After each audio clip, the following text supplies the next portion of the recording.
Alrighty,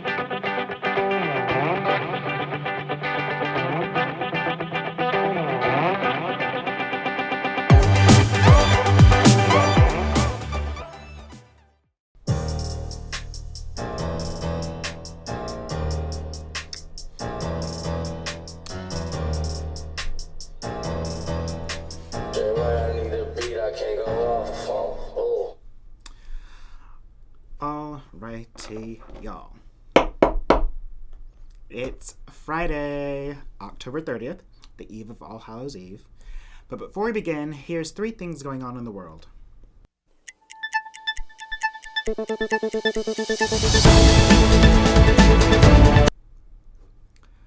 A strong earthquake struck the Aegean Sea on Friday and was felt in both Greece and Turkey, where some buildings collapsed in the coastal province of Izmir, authorities said. Indigenous drag queens in Taiwan performed proudly despite ongoing discriminations in one of the most liberal places in Asia. Thousands of protesters in cities around the world have gathered in support of the Poles, or those in Poland, who've taken to the streets after a court ruling further limited the country's restrictive abortion laws. I encourage all of you to go check out sites like AP and Reuters because they just post news. I mean, they have a whole section for opinions, but wire services are the way to go. Bonus points for your house if you tell me a topic from the news for today in the comments. Alright, so what have I got for you today? Well, tomorrow is a full moon and a blue moon. What is a blue moon, you ask? It's a full moon in a single month. And this month started off with a full moon and is ending with a full moon. How magical is that? It's kind of rare, and that's what I say once in a blue moon. I have a complicated relationship with Halloween, and I am testing out the makeup for today's show later on Mass, so tell me what you think of this look, and you'll have to tune in at 5:30 Eastern Daylight Time, where we have on our guest, Spencer Bumper, but I'll tell you all about that later. Anyways, I have a complicated relationship with Halloween. Let me take this off because it's falling. On one hand, I have a really cool memory of 1992 when I went trick-or-treating with my friends in Florida and California. I guess I was 6 going on 7. And after I'd finished, my parents said they had a surprise for me. Little did I know we were going to toast pumpkin seeds that evening. Oh my god, they were so delicious. Oh. And they just casually surprised me with a VHS copy of Beauty and the Beast. Now, I don't think you all know how much I love Beauty and the Beast. Look. The Waltz is my film, is basically an homage to Beauty and the Beast. Tale as old as time, but in the Waltz's cases, it's a tale, honestly a tale for new times. Look, Belle loved books, and I was really into reading encyclopedias and anything I could get my hands on. If I could have a multi-room, multi-story library in a house, or in a chateau, I would have it in a heartbeat. In fact, if I ever get around to building my duchy, I am going to have that. It will be the showcase, the centerpiece, where we will all read and learn about our histories. This won't repeat mistakes of the past. Anyways, I wish I can make more time for reading these days, but I'm trying to build an empire here. Also, let's just talk about Gaston and how, okay, look, the Beast's personality was darling. And yes, I did have a crush on Gaston's look, but honestly, that scene on top of the rooftop terrifies me to this day. And, okay, also, the part where they use the same music to something else, I can't remember, but anyways, something there, he's something sweet and almost kind, but he was, I'm fine, and I know the words, I'm just so excited, I can remember them right now, that's how excited I am. Okay, I'm gonna stop. That's the one good memory I have of Halloween. The rest, not so much. I mean, I'll be honest, I'm lazy. I never get the allure of dressing up and walking to get candy when I could just go to the store and buy it. And so that's what I started doing in the 5th grade when my family moved back to Georgia. Look, I was in a new state and seriously an outcast. I love to read.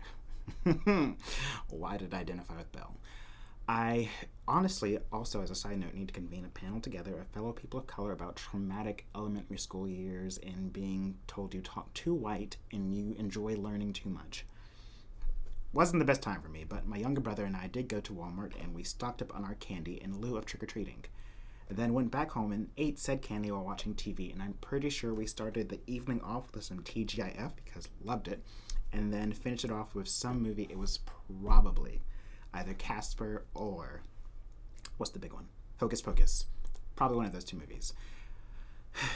And honestly, that's the way I've done Halloween since. Buy candy, watch TV. It's a beautiful system. Continues to this day. There's more to the Halloween story or subsequent Halloween stories, but I'm gonna leave it at that for now. Though to be fair, in general, I'm not a holiday person. And in thinking about this a bit, maybe it's because every day feels pretty magical to me. So to take another day and fill it with expectations that it's supposed to be even more special, like how can holidays compete? Even then, it's like this day is supposed to feel different than the rest, and yet it doesn't. And I felt let down. Now, I have a sinking suspicion that this goes back to my childhood trauma of taking an Easter service literal one year. I must have been 6 or 7, and I was expecting Jesus to show up for dinner, Sunday dinner, after I'd set a place for him, and I waited all evening, and Jesus never came. He never showed up. And after the pastor said he was going to show or rise from the dead or some other stuff, now in looking back, that's just a zombie person. We went to a church on base, so it was a non-denominational service, but still structured very liturgical. I tickle myself sometimes, especially when you think about Jesus being a zombie. Is Jesus a zombie? That's gonna do something to some people, so I'm curious to see where this is gonna go. In conclusion, happy Halloween. I'm gonna go get ready for Mass. I am going to go get these eyebrows taken care of because they're just weed whacker. Gonna go get ready for Mass, and I hope you will join us at 5:30 for our Favorite Things episode, where we chat with guest Spencer Mumford. Honestly, he's a doll. He's amazing. He's really talented. Go check out his YouTube channel. Go check out his TikTok. Check out all of it. Check out Bro Time. I giggled to myself yesterday. And then come join us on Mass, where we chat with Spencer Mumford about what it takes to be a TikTok superstar and what are some of his favorite things, along with our favorite things. We may or may not play a word association music game. Who knows? Tune in. I can't wait. All right. Keep bearing the lightness of being, y'all. I love you. And until next time. Oh, side note. I am in the market for a manager. Hint, hint, wink, wink. Let's get me a manager. Let's get some business deals. Let's do something. Someone. All right. Love y'all. Happy Halloween. Oh, let's continue. Little Sally Walker walking down the street. She didn't know what to do, so she jumped in front of me. Little Sally Walker walking down the street. She didn't know what to do, so she jumped in front of me. I said, go on, girl, do your thing.